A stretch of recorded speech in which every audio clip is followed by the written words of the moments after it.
Welcome to Round 4 of the Parenting Roundabout podcast for the week of September 5th. I'm Nicole Erdix, and I'm here with Catherine Haleko. Hello. And Terry Morrow. Hello. As moms of teens and young adults, we've survived those little kid days, yet we're still rethinking the decisions we've made all through our kids' lives and worrying about what's going on right now. Today's Thursday, which means it's time to give in to our obsessing. And today we're obsessing about fringe moms, or being a fringe mom. This isn't moms who wear like a lot of fringe, right? No, this is something totally different. And for those of you that don't know what fringe is.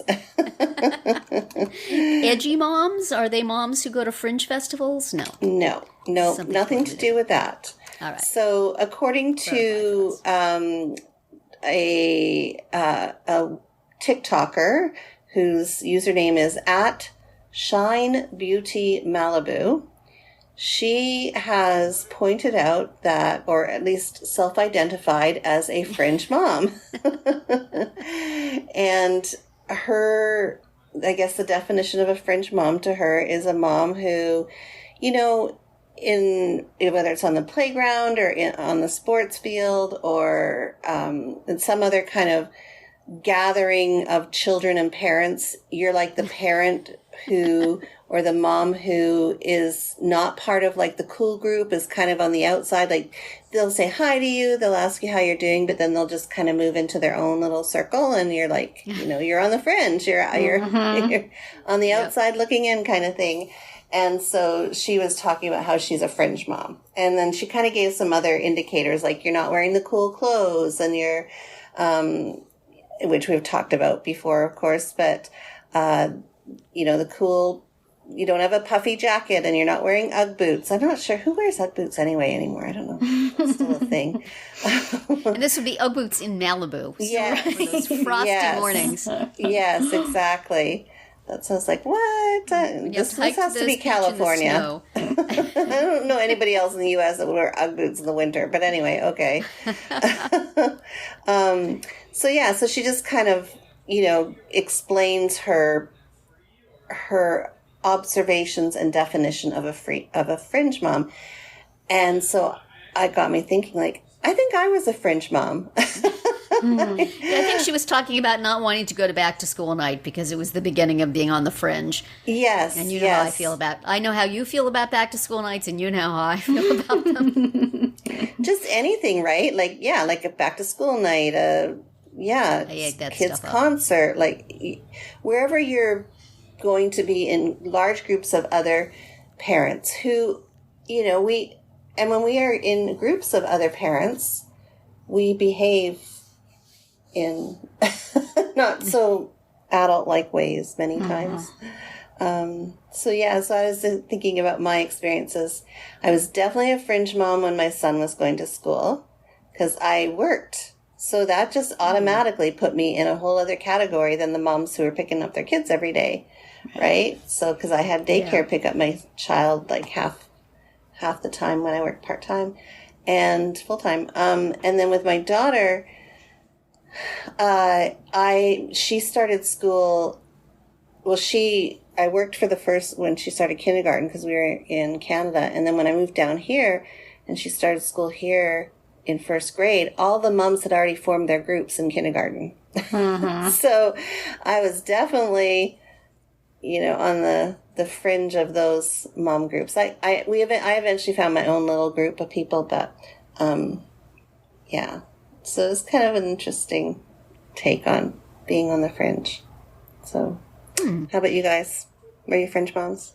Or were you cool moms? Well, I was never a cool mom, but I feel like I was on the fringe usually because my kids were in special education and had disabilities and were not, they were not doing they were, you know, various degrees of included in school, but they weren't doing all the activities. They weren't, you know, they were sort of on the fringe. And so I was sort of on the fringe, and I didn't necessarily know the lingo or the things that they were doing or the places they were going or, you know, the regular run of cool elementary school kids, for example.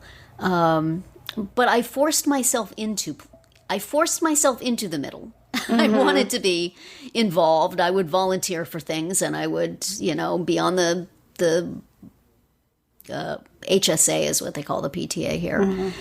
And so I would sort of force myself in, but even then, I was on the fringe of the central group. I think I was always just never quite one of everybody. Although, or maybe I just felt that way. Maybe I just imposed that on myself. I don't know.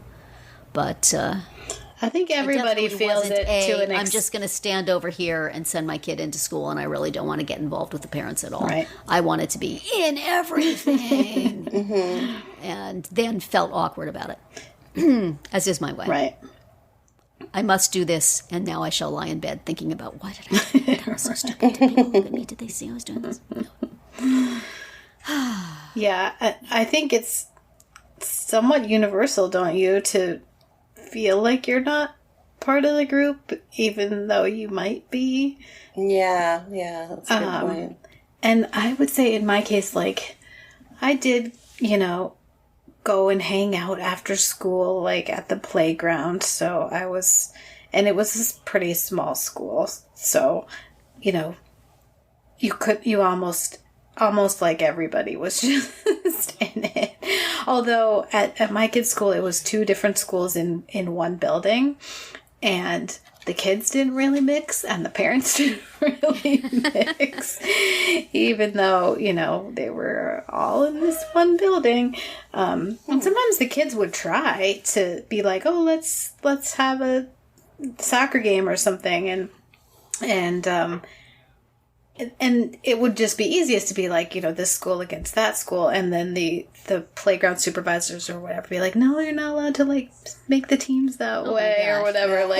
Because they were like, they didn't want them to divide themselves by school. But then that just meant that they just didn't play. So, right. Good job, guys. Good job. But anyway, yeah. But I mean, to this day, like, I want to go to things like concerts or performances or games or whatever. My husband, no thank you. Like, he does not want to do any of those things. Yeah, my husband wasn't so into it either. So that does mean I go by myself sometimes, and that can feel very weird. Yes. Luckily, a lot of times I find people there that I know or whatever. But until I get to that, it definitely feels awkward and fringy, for sure. Yeah. Yeah. I mean, I feel if you ask the average woman this question, they would say, oh, yeah, I was on the fringe and stuff. And just like everybody says, oh, yeah, I had a bad time in high school. But somebody must be having a good time, right? There's got to be some alpha moms who are owning it. Totally. There's got to be some apex predators, to use your Mean Girls Yes. last week. And I'm looking at groups of women, and I can point them out, but nobody wants to admit to that, I guess. Yeah, exactly. Right. Yeah. They know. I mean, I guess just don't answer these questions. They just laugh. I mean, I guess it's kind of like, I know with my daughters, in that, because my kids were 5 years apart. So it was just, I was always at different schools. I had different parent groups with each child. Also, too, because they're male, female.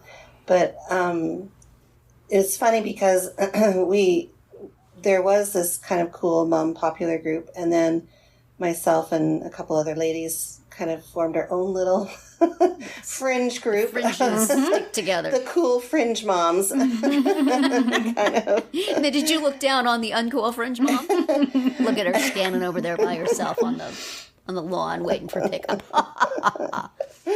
So, but it's interesting because our little group, we actually became very good friends still to this day. But we stuck together all through elementary school, middle school, and high school. And it was kind of, just... Somebody looked at you and thought, there's the cool moms. Well, I mean... I wish I was one of them. It was just, and it was, we were kind of thrown together. You say hi to them and nod, and then you talk to each other. Yeah. No, we were always very inclusive. If somebody wanted to come over and chat and sit with us, we welcomed them with open arms. But, it's kind of funny that way because, we kind of ended up in our own little circle. But like I said, we We understood. You could come to our group if you were tossed out of the Cool Mom group. Or didn't have one. So, yeah. The beta moms. Yeah, exactly. So, anyway, yeah, the playground politics, right? Yep. It's real. It's universal. Well, that's why we obsess about things like this. And that's going to be it for today's round 4. Tune in tomorrow when we'll share our roundabout roundup of things we've been using or enjoying lately that we think deserve a shout out. Find all our episodes at parentingroundabout.com and talk back in the comments there, on our Facebook page, or on Twitter, where you'll find us at Roundabout Chat.